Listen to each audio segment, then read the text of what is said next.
వెలుగులో ఉండేవాడే చీకటికి భయపడతాడు.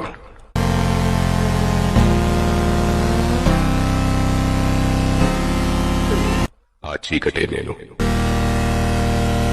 I'm not bad. Just evil. మాత్రమే తెలుసురా ప్రపంచం రేపెలా ఉండబోతోంది అన్నది. ఇవాళే కలలు కంటూ ఉండటం.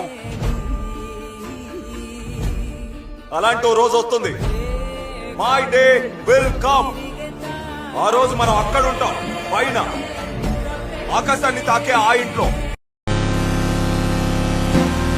తాగే గ్యాంగ్ తోటి తిరగొద్దు. ఇంకా ఆ గ్యాంగ్ తోటి తిరిగితే నువ్వు ఎట్లా బాగుపడతావు. జీవితంలో మనం రోజు వినే మాటలు మైండ్ సెట్ ఎట్లుండాలి తెలుసా? నీ దోస్తు గాలు నీ ముందు తాగుకుంటూ ఎంజాయ్ చేస్తా అంటే కూడా నువ్వు అదే డిసిప్లిన్ తోటి ఉండాలి. వాడు 100 మాటలు చెప్పినా నీ లైఫ్ కి నువ్వే బెస్ట్ టీచర్, నువ్వే బెస్ట్ స్టూడెంట్. ఒక ఏం పెట్టుకొని అక్కడ కూర్చున్నావు, నువ్వు తాగాలనుకున్నా నువ్వు తాగలేవు. ఈ మైండ్ సెట్ ని బిల్డ్ చేయ మనిషికి అన్నిటికంటే అవసరం ఏంది తెలుసా? వాని మైండ్ సెట్ ని బిల్డ్ చేయడం వల్ల నీ ఎయిమ్స్ ఈజీగా క్రాస్ అవ్వచ్చు. దాన్ని బిల్డ్ చేయడానికి ట్రై చేయి. గుర్తు పెట్టుకో, మన జీవితం ఎట్లా పోవాలో మనమే డిసైడ్ చేయాలి. వాడు వీడు కాదు, మెంటల్ గా స్ట్రాంగ్ ఉన్నాడు, ఏమన్నా పీకగలుగుతాడు. ఇది గుర్తు పెట్టుకో, నీ మైండ్ సెట్ ని బిల్డ్ చేయడానికి ట్రై చేయి.